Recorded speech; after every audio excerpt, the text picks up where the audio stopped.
Hello everyone, आज की इस वीडियो में हम लेखांकन समीकरण जिसे अकाउंटिंग इक्वेशन कहा जाता है उसके बारे में देखने जा रहे हैं। आपके सामने एक क्वेश्चन दिया हुआ है। मैं आप सभी से रिक्वेस्ट करूंगी आप इसका स्क्रीनशॉट लेकर इसे नोट डाउन कर लीजिए।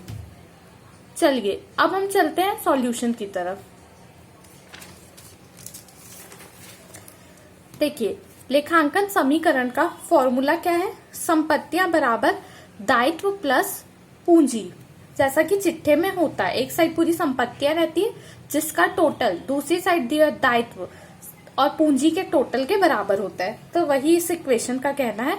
अब इस टाइप के क्वेश्चन में आपको क्या करना है, ये पता करना है कि कौन कौन सी संपत्तियां यहाँ पे आपको खोलनी है और कौन कौन से दायित्व जो है ट्रांजेक्शन्स पे आए हैं। तो जैसे आप पहला एक आप कॉलम बना लेंगे संपत्ति और दायित्व का। पहले में लिखा है मेहता ने 3 लाख रुपए नगद तथा 1 लाख रुपए के माल से व्यवसाय प्रारंभ किया। तो यहाँ पे क्या होगा, रोकड़ रहतिया दो चीज संपत्ति में आएंगी और पूंजी का अकाउंट जो है वो तो फिक्स है। सेकंड में आपको दिया है बैंक में जमा किया 1.5 लाख रुपए, तो तीसरी संपत्ति चीज में क्या आ जाएगी, बैंक।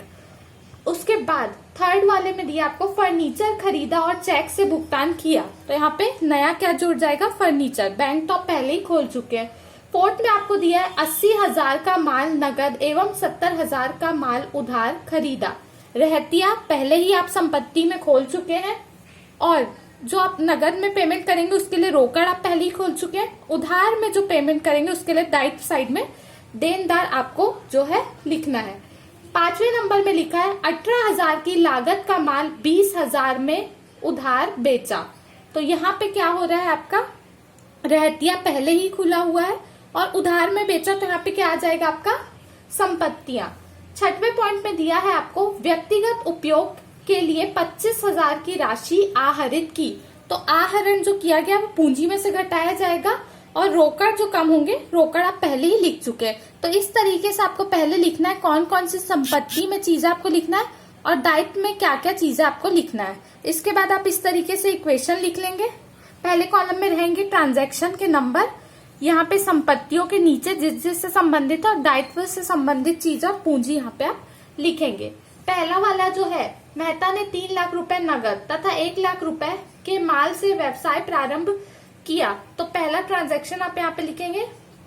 रोकड़ क्या है आपका, रोकड़ के नीचे आप 3 लाख लिख देंगे और रहतिया जो है 1 लाख का माल जो है बिजनेस में आ रहा है, तो रहतिया आपकी 1 लाख से बढ़ी है।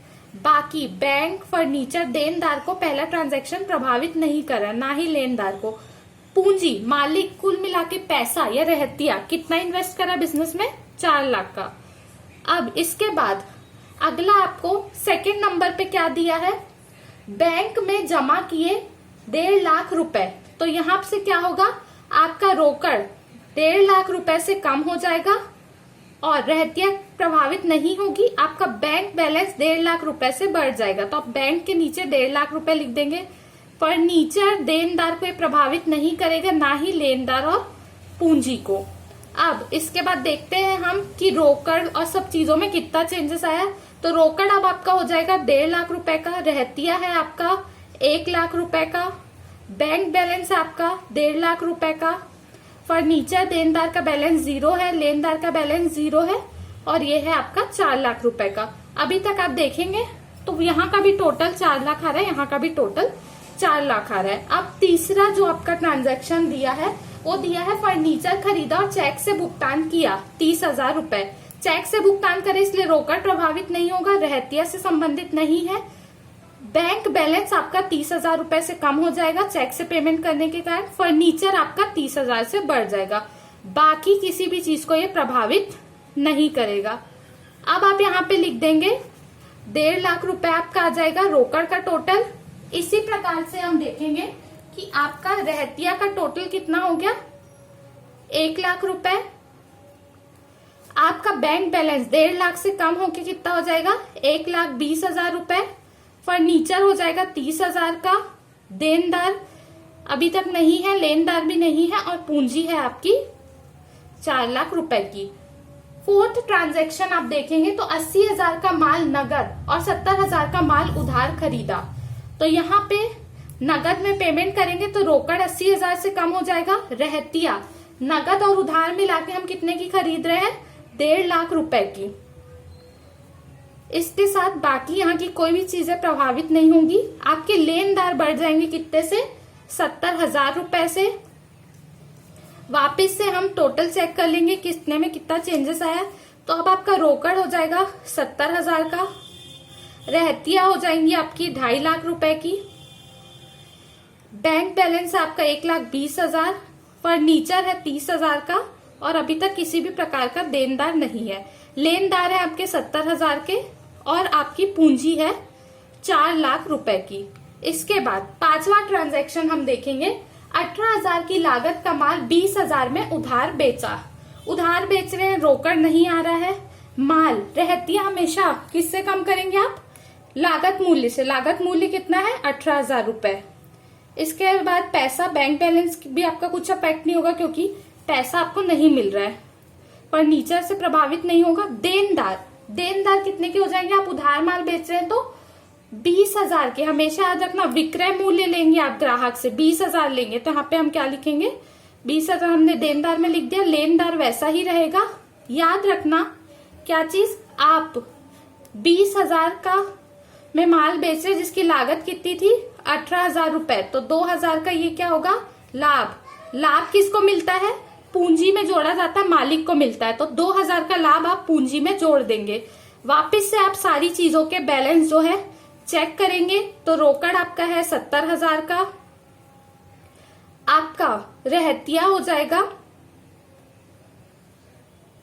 2,32,000 का, आपका बैंक बैलेंस वैसा ही रहेगा, फर्नीचर 30,000 का ही रहेगा, देनदार हो जाएंगे 20,000 के, लेनदार है 70,000 का, और आपका पूंजी हो जाएगा 4,02,000 का। इसके बाद आखिरी ट्रांजैक्शन में दिया है व्यक्तिगत उपयोग के लिए 25,000 की राशि आहरित की। इससे क्या होगा? आपका रोकड़ जो है 25,000 से कम हो जाएगा। बाकी चीजों को ये प्रभावित नहीं करेगा। सीधे क्या चीज प्रभावित होगी? पूंजी, मालिक की पूंजी 25,000 से जो है कम हो जाएगी। अब वापस से हमको सबका बैलेंस जो है चेक करना है। तो ये हो जाएगा आपका 45,000, आपका रहतिया है 2,32,000 का, बैंक बैलेंस है 1,20,000 का, फर्नीचर है आपका 30,000 का, देनदार है 20,000 के, यहाँ पे लेनदार हो गया 70,000 का, और 4,02,000 में से 25,000 घटाने के बाद ये हो गया आपका पूंजी का टोटल। तो अब हम यहाँ पे टोटलिंग लिख देते हैं कि कितनी आ रही है। सबसे पहले इस साइड का टोटल देखते हैं।